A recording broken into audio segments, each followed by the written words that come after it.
একাত্তর। মধ্যপ্রাচ্যের বিভিন্ন দেশে হামলার চলমান পরিস্থিতির প্রভাব পড়েছে কুয়েতেও। বাড়ি যাওয়ার আশায় 2 থেকে 3 মাস আগে কেটে রাখা ঈদের টিকিটও বাতিল হওয়ার আশঙ্কা তৈরি হয়েছে। ফ্লাইট বন্ধের কারণে ঈদযাত্রায় দেখা দিয়েছে অনিশ্চয়তা।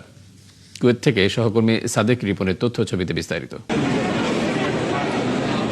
ইরান, ইসরায়েল ও যুক্তরাষ্ট্রের সংঘাত ছড়িয়ে পড়েছে গোটা মধ্যপ্রাচ্যে। নিরাপত্তা বিবেচনায় 28 ফেব্রুয়ারি থেকেই বিমান চলাচল সাময়িক স্থগিতের ঘোষণা দেয় সৌদি আরব, কুয়েত, কাতার ও আরব আমিরাত। ফলে আগাম টিকিট নিয়েও ঈদযাত্রা অনিশ্চিত হয়ে পড়েছে প্রবাসীদের।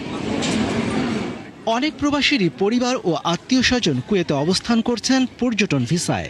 তাদের ফেরত যাওয়ার সময় হলেও ফ্লাইট বন্ধের কারণে যেতে পারছেন না। তবে কুয়েত সরকারের পক্ষ থেকে এরই মধ্যে ভিসার মেয়াদ 1 মাসের জন্য বাড়িয়ে দেওয়া হয়েছে। ইরান আমেরিকার যুদ্ধের কারণে আপাতত ফ্লাইট বন্ধ আছে, তো কুয়েত সরকার 1 মাসের ভিসা এক্সটেনশন দিছে।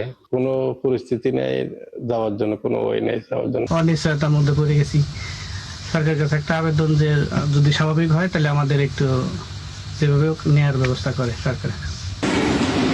ফ্লাইট মিস হওয়া যাত্রীরা ভিড় করছেন ট্রাভেল এজেন্সিগুলোতে, কিন্তু কবে ফ্লাইট চালু হতে পারে তার সঠিক দিনক্ষণ জানাতে পারছেন না এজেন্সিগুলো। ফলে হতাশ হয়ে ফিরে যাচ্ছেন পর্যটকরা।